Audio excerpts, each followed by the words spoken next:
Hi friends, ಎಲ್ಲರೂ ಹೇಗಿದ್ದೀರಿ? ಚೆನ್ನಾಗಿದ್ದೀರಾ ಅಲ್ವಾ? ಬನ್ನಿ ಫ್ರೆಂಡ್ಸ್, ಇವತ್ತೊಂದು ನಾನು ಸುಂಡೆಕಾಯಲ್ಲಿ ಮಾಡೋವಂಥದ್ದೊಂದು ಗೊಜ್ಜು ತೋರಿಸ್ತೀನಿ. ಇದನ್ನು ಸುಂಡೆಕಾಯಿನೂ ಅಂತಾರೆ ಮತ್ತು ಉಸ್ತಿಕಾಯಿ ಅಂತಾರೆ. ಇದು ಸಿಗೋದು ಸ್ವಲ್ಪ ಕಷ್ಟನೇ. ಮತ್ತು ಇದು ಬಳಸೋದ್ರಿಂದ ಬ್ಲಡ್ ಕಮ್ಮಿ ಇರೋರಿಗೆ ಮತ್ತು ಶುಗರ್ ಇರೋರು ಮತ್ತು ತುಂಬ ಆವಾಗ ಅಜೀರ್ಣ ಆಗ್ತಾ ಇರುತ್ತಲ್ಲ ಅವರು, ಮತ್ತು ಸಣ್ಣ ಮಕ್ಕಳಲ್ಲಿ ಹೊಟ್ಟೆ ಒಳಗಡೆ ಜಂತುಳ ಇರುತ್ತಲ್ಲ ಇರೋರಿಗೆ ಇದು ಗೊಜ್ಜು ಆವಾಗವಾಗ ಮಾಡಿ ತಿನ್ನಿಸ್ತಾ ಇದ್ದರೆ ತುಂಬ ಒಳ್ಳೆಯದು. ಇದರಲ್ಲಿ ಕಬ್ಬಿಣಾಂಶ ತುಂಬ ಹೆಚ್ಚಾಗಿದೆ. ಮತ್ತು ಕೆಮ್ಮು ಕಫ ಇರೋರಿಗಂತೂ ತುಂಬ ಒಳ್ಳೆಯದು. ಶುಗರ್ ಅವ್ರಿಗಂತೂ ತುಂಬ ಒಳ್ಳೆಯದು. ಇದು ಈ ಗೊಜ್ಜು ಅವಾಗವಾಗ ಮಾಡ್ಕೊಂಡು ತಿಂತಾಯಿದ್ರೆ ಕಫ ಎಲ್ಲ ನೀಟಾಗಿ ಬಂದ್ಬಿಡುತ್ತೆ. ಇದರಲ್ಲಿ ರೋಗ ನಿರೋಧಕ ಶಕ್ತಿ ಹೆಚ್ಚಾಗಿದೆ ಫ್ರೆಂಡ್ಸ್. ಇದನ್ನು ಈಗ ಹೇಗೆ ಮಾಡೋದು ಅಂತ ತೋರಿಸ್ತೀನಿ. ಫಸ್ಟು ಇದನ್ನು ಕಾಯೆಲ್ಲ ಬಿಡಿಸ್ಕೊಂಡು ಕಟ್ ಮಾಡಿಬಿಟ್ಟು ಇಟ್ಕೋಬೇಕು. ಬನ್ನಿ ಈಗ ಮಾಡೋಣ. ನೋಡಿ ಫ್ರೆಂಡ್ಸ್, ಈಗ ಇದನ್ನು ಕಾಯಿನೆಲ್ಲ ಅದು ನಿಮಗೆ ಯಾವ ಥರ ಇರುತ್ತೆ ಅಂತ ತೋರಿಸೋದಕ್ಕೆ ನಾನು ನಿಮಗೆ ಕಡ್ಡಿ ಸಮೇತನೇ ತೋರಿಸಿದ್ದೆ. ಇದು ಹಳ್ಳಿಗಳ ಕಡೆ ತುಂಬ ಸಿಗುತ್ತೆ, ಆದರೆ ಇದು ಇಷ್ಟೊಂದು ಇದರಿಂದ ಉಪಯೋಗ ಇದೆ ಅಂತ ಅವ್ರಿಗೆ ಗೊತ್ತಿಲ್ಲ. ಅವ್ರಿಗೆ ಈಸಿಯಾಗಿ ಸಿಗುತ್ತೆ ಹಳ್ಳಿ ಸೈಡೆಲ್ಲ. ಮತ್ತು ಸಿಟಿಯಲ್ಲಿ ಎಲ್ಲ ಗೊತ್ತು ಇದ್ರ ಬಗ್ಗೆ ಎಲ್ಲ, ಆದರೆ ಸಿಟಿಯಲ್ಲೆಲ್ಲ ಸಿಗೋದು ಸ್ವಲ್ಪ ಕಷ್ಟ. ಸ್ವಲ್ಪ ದೊಡ್ಡ ದೊಡ್ಡ ಮಾರ್ಕೆಟ್ಸಲ್ಲೆಲ್ಲ ಹೋದರೆ ಸಿಗುತ್ತೆ. ನಾನು ಇದನ್ನು ಬನಶಂಕರಿ ಟೆಂಪಲ್ ಹತ್ರ ತುಂಬ ಸಿಗುತ್ತೆ ಇದು.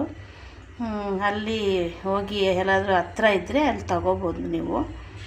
ಇದೆಲ್ಲ ಬಿಡಿಸ್ಬಿಟ್ಟು ಎಲ್ಲ ಒಂದು ಸಣ್ಣ ಕಲ್ಲಲ್ಲಿ ಜಜ್ಜಿಬಿಟ್ಟು ನೀರಲ್ಲಿ ಹಾಕಿ ಚೆನ್ನಾಗಿ ಒಂದು 3-4 ಸಲ ತೊಳೆದು ರೆಡಿ ಮಾಡಿ ಇಟ್ಕೊಂಡಿದ್ದೀನಿ. ಇದಕ್ಕೆ ಬೇಕಾಗಿರೋ ಇಂಗ್ರೀಡಿಯೆಂಟ್ಸ್ ಏನು ಅಂತಂದರೆ, ಮೊದಲಿಗೆ ಇದಕ್ಕೆ ಅಚ್ಕಾರದ ಪುಡಿ 1 ಸ್ಪೂನು, ಬೆರೆಸಿದ ಪುಡಿ 1 ಸ್ಪೂನು, ಅಂದರೆ ಬೇಳೆ ಸಾರಿಗೆ ಹಾಕ್ತೀವಲ್ಲ ಅದು, ಒಂದು ಅರ್ಧ ಸ್ಪೂನು ಅರಿಶಿನದ ಪುಡಿ, ಮತ್ತು ಧನಿಯಾ ಪುಡಿ, ಮತ್ತು ಕೊತ್ತಂಬರಿ ಸೊಪ್ಪು, 1 ಟೊಮೆಟೊ ಹೆಚ್ಚಿಟ್ಕೊಂಡಿದ್ದೀನಿ, ಮತ್ತು 2 ಈರುಳ್ಳಿ ಹೆಚ್ಚಿಟ್ಕೊಂಡಿದ್ದೀನಿ, ಒಂದು ಸ್ವಲ್ಪ ಹುಣಸೆಹಣ್ಣು ನೆನೆಸಿಟ್ಕೊಂಡಿದ್ದೀನಿ, ಮತ್ತು ಒಗ್ಗರಣೆಗೆ ಎಣ್ಣೆ, ಸಾಸಿವೆ, ರುಚಿಗೆ ತಕ್ಕಷ್ಟು ಉಪ್ಪು. ಇಷ್ಟಿದ್ದರೆ ಮಾಡ್ಬೋದು ಫ್ರೆಂಡ್ಸ್ ಇದು. ಈಗ ಸ್ಟವ್ ಮೇಲೆ ಬಾಣಲಿ ಇಟ್ಕೊಂಡಿದ್ದೀನಿ. ಒಗ್ಗರಣೆಗೆ ಈಗ ಸ್ವಲ್ಪ ಆಯಿಲ್ ಹಾಕ್ಕೊಳ್ಳೋಣ.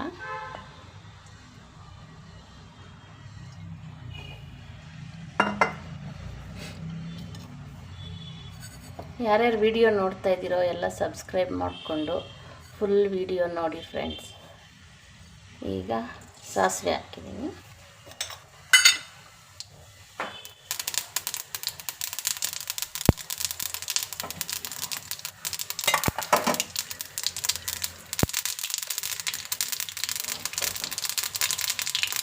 ಒಂದು ಸ್ವಲ್ಪ ಕರಿಬೇವು. ಈಗ ಮೊದಲಿಗೆ ಈರುಳ್ಳಿ ಹಾಕ್ಕೊಳ್ಳೋಣ.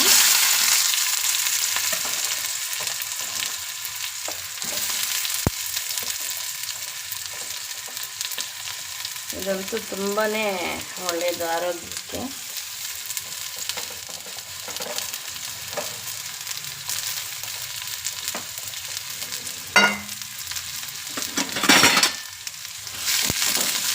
ಸ್ವಲ್ಪ ಬ್ರೌನಿಶ್ ಆಗೋದು ಹುರ್ಕೊಳ್ಳೋಣ.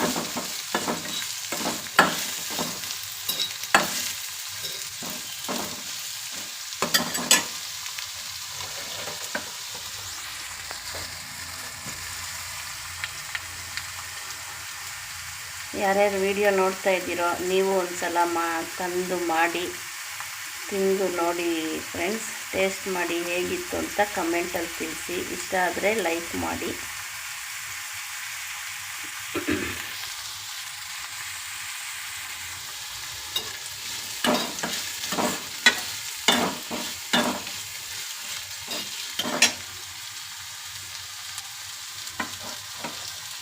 ಈಗ ಇದಕ್ಕೆ ಟೊಮೆಟೊ ಹಾಕ್ಕೊಳ್ಳೋಣ.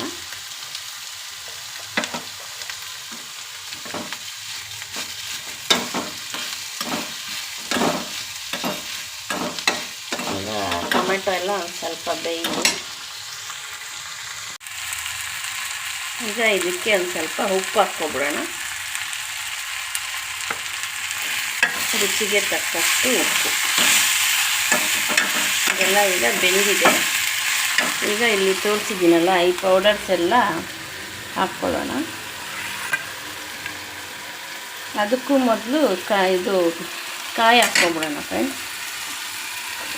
ಸ್ವಲ್ಪ ಎಣ್ಣೆಯಲ್ಲಿ ಸ್ವಲ್ಪ ಫ್ರೈ ಮಾಡ್ಕೊಳ್ಳೋಣ.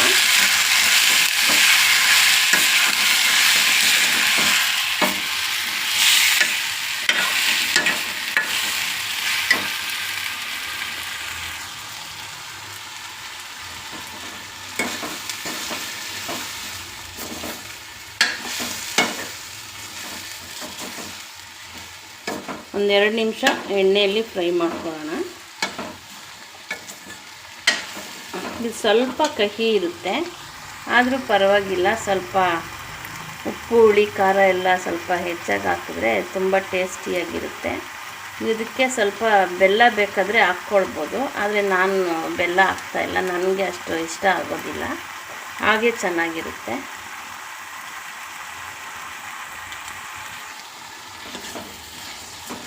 ಈಗೆಲ್ಲ ಫ್ರೈ ಆಗ್ತಾಯಿದೆ ಇದು ಆಯಿಲಲ್ಲಿ.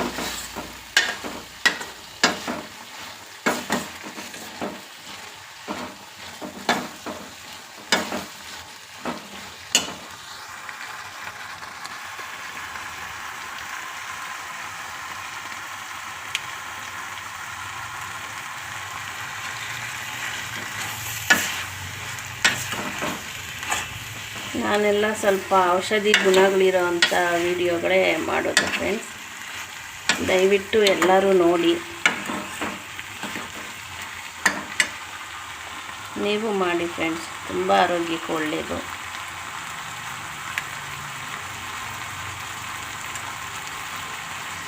ಇವಾಗ ಸ್ವಲ್ಪ ಆಗಿದೆ. ಈಗ ಈ ಪೌಡರ್ಸ್ ಎಲ್ಲ ಹಾಕ್ಕೊಬಿಡೋಣ.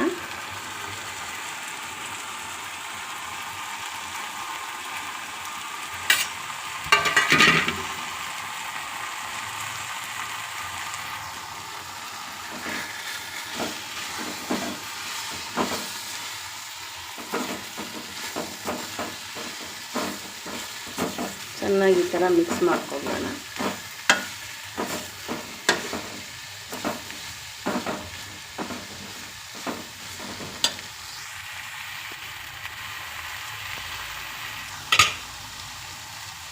ಈಗ ಹುಣಸೆ ಹುಳಿ ಹಾಕ್ಕೊಬಿಡೋಣ.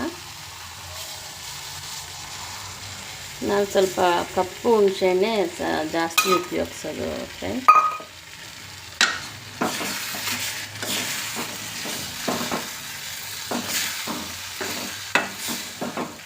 ಈ ಥರ ಗೊಜ್ಜುಗಳಿಗೆಲ್ಲ ಕಪ್ಪು ಹಳೆ ಹುಣಸೆ ಹಣ್ಣು ಹಾಕಿದ್ರೆ ತುಂಬ ಟೇಸ್ಟ್ ಕೊಡುತ್ತೆ.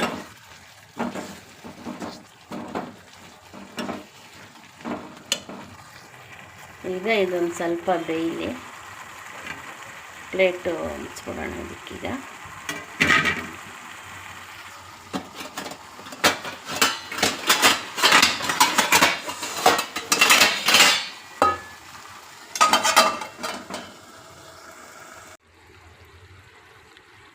ನೋಡಿ ಫ್ರೆಂಡ್ಸ್, ಈಗ ಇದು ರೆಡಿಯಾಗಿದೆ. ಇದ್ರ ಮೇಲೆ ಸ್ವಲ್ಪ ಕೊತ್ತಂಬರಿ ಸೊಪ್ಪು ಹಾಕಿಟ್ಟಿದ್ದೀನಿ. ಮತ್ತು ಇದು ಗೊತ್ತಲ್ಲ ಫ್ರೆಂಡ್ಸ್, ಇದು ಎಲ್ಲ ಯಾವುದ್ರ ಜೊತೆ ಬೇಕಾದರೂ ತಿನ್ಬೋದು. ಮುದ್ದೆ, ರೊಟ್ಟಿ, ಚಪಾತಿ, ಪಲ್ಯ ಮತ್ತು ಅನ್ನಕ್ಕೆ ಯಾವುದ್ರ ಜೊತೆ ತಿಂದ್ರೂ ತುಂಬ ಟೇಸ್ಟಿಯಾಗಿರುತ್ತೆ. ನೀವು ಒಂದು ಸಲ ಟೇಸ್ಟ್ ಮಾಡಿ ತಿಂದು ಹೇಗಿತ್ತು ಅಂತ ಕಮೆಂಟ್ ಮಾಡಿ. ನೆಕ್ಸ್ಟು ಮುಂದಿನ ವಿಡಿಯೋದಲ್ಲಿ ಮತ್ತೊಂದು ಆರೋಗ್ಯಕರವಾದ ಫುಡ್ ತೋರಿಸ್ತೀನಿ. Thank you.